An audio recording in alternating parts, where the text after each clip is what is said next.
तर फुटीर खासदारांना इकडे उद्धव ठाकरेंनी एक पत्र पाठवले। विलीनीकरणाच्या दाव्यावर पत्रातून गंभीर आरोप केलेत। कायदेशीर लढाईच्या अनुषंगाने या पत्राला महत्त्व प्राप्त झाले। खासदारांना विलीनीकरणाचा अधिकार नाही। शिवसेना उद्धव बाळासाहेब ठाकरे पक्षातील 6 खासदारांनी एकनाथ शिंदे यांच्या शिवसेनेमध्ये विलीनीकरणाचा हा दावा केल्यानंतर महाराष्ट्रातील राजकारणात एक नवा घटनात्मक संघर्ष आता सुरू झालाय।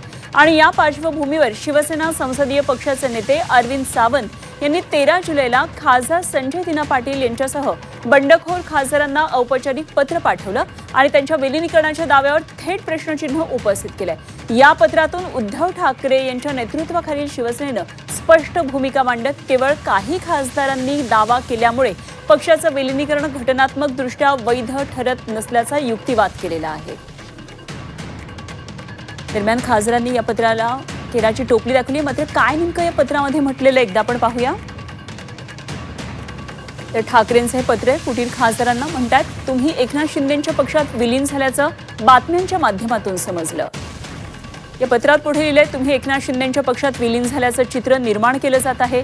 शिवसेना युबीटी पक्षानं मूळ पक्ष म्हणून विलीनीकरणाला मान्यता दिलेली नाही। घटनेच्या कलम 10 अंतर्गत तुम्हाला कुठल्याही पक्षात विलीन होता येणार नाही। ठाकरेंनी हे पत्र फुटीर खासदारांना दिलंय। 6 खासदारांना पत्र दिलेलं आहे की हे तुमचं पाऊल असंविधानिक आहे।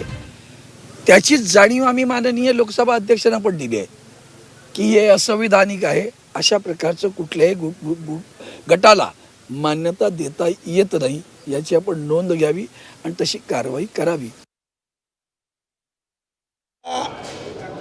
केराची टोपली आमच्या खासदारांनी दाखवलेली आहे। त्यांच्या पत्राला विचारतो कोण? लोकशाहीमध्ये नियमाप्रमाणे 2/3 मेजॉरिटीला महत्त्व आहे आणि बाकायदा लोकसभा स्पीकर यांच्याकडे जाऊन